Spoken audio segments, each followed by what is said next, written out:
Բարև ձեզ սիրելի հայրենակիցներ։ Մի քանի օր առաջ, վստահ եմ նկատել եք, տարածվեց մի հայտարարություն գործադիր իշխանության ղեկավարի կողմից, թե իբրև Սամվել Կարապետյանի տեսաուղերձներով հանդես գալու կամ նման ձևաչափով հայտարարություններ տարածելու սահմանափակում ընդհանրապես առկա չէ, եւ իբրև դրա աղբյուրը հանդիսանում է պրոբացիայի ծառայության հայտարարությունը։ Ավելին, վերջինիս կողմից նույնիսկ պատրաստակամություն ներկայացվեց հեռախոս փոխանցելու Սամվել Կարապետյանին նշվածը իրագործելու նպատակով։ Շատ կարճ արձագանքը հետևյալն է.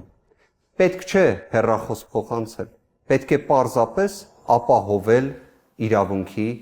օրենքի գործողությունը Հայաստանում։ Պետք է պարզապես, որ չլինեն քաղաքական հետապնդումներ Հայաստանում։ Բայց եթե նշվածը իսկապես բարդ հարցադրումներ են, միգուցե, քանի որ ի վերջո մի շարք քաղաքական հետապնդումներ հենց նախաձեռնվել են գործադիր իշխանության ղեկավարի ցուցման պայմաններում։ Դրա փոխարեն կարելի է ուղղակի փոխանցել քննչական եւ դատախազության ներկայացուցիչների գրությունը, թղթերը, որ նշված սահմանափակումները առկա չեն։ Կարծում եմ շատ ավելի պարզ հարցադրում, խնդիր դրանով լուծած կլինենք եւ հարցադրման պատասխանն էլ տրված կլինի։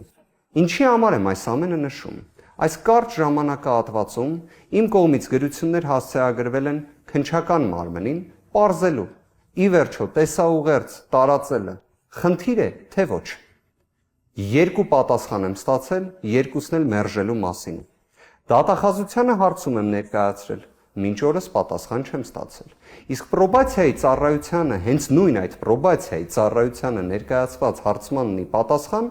շատ հետաքրքիր դիրքորոշում եմ ստացել, որ նշված հարցի վերաբերյալ պետք է դիմեմ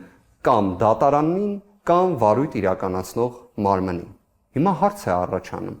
այդ ո՞րն է աղբյուրը գործադիր իշխանության ղեկավարի կամ այլ քաղաքական գործիչների նման պնդումներ կատարելու համար, բայց փաստացի նման հստակ դիրքորոշում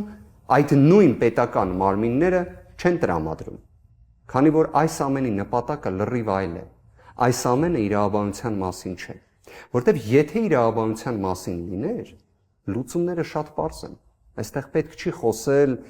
սոցիալական ցանցերում տեսաուղերձների տարածման սահմանափակումների առկայության կամ վերացման մասին, այլ պետք է պարզապես վախերին վերջ տալ եւ քաղաքական պրիմիտիվ հետապնդումը Սամվել Կարապետյանի նկատմամբ դադարեցնել կամ առնվազն խափանման միջոց տնային կալանքը վերացնել։ Բայց ունենք մի իրավիճակ, որ դրանք բոլորը պահպանվում են, բայց միաժամանակ վստահեցնում եմ, որ դրանք ի վերջո վերացվելու են, քանի որ նման անարդարությունը, նման իրավունքի նսեմացումը չի կարող լինել երկարատև։ Հայաստանում այսօր կան բազմաթիվ քաղաքական բանտարկյալներ,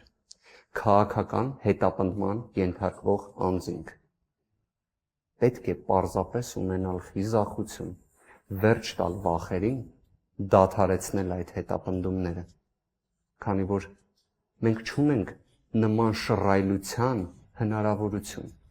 Մեր հասարակությանը համախմբում է անհրաժեշտ,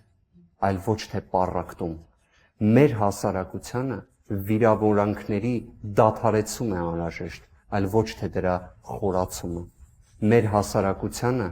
ոչ թե ատելություն է պետք, այլ իրական համերաշխություն։ Իսկ դա հնարավոր է միայն այնպիսի հասարակությունում, միայն այնպիսի իշխանության պայմաններում, որը չի տրվում այդ գայթակղությանը քաղաքական հետապնդումներ ապահովելու։ Հետևաբար, սիրելի հայրենակիցներ, ամփոփելով խոսքս, ուզում եմ իսկապես, որ դուք լինեք տեղեկացված եւ չտրվեք մանիպուլյացիաների կամ նման տեսակ ապատեղեկատվության։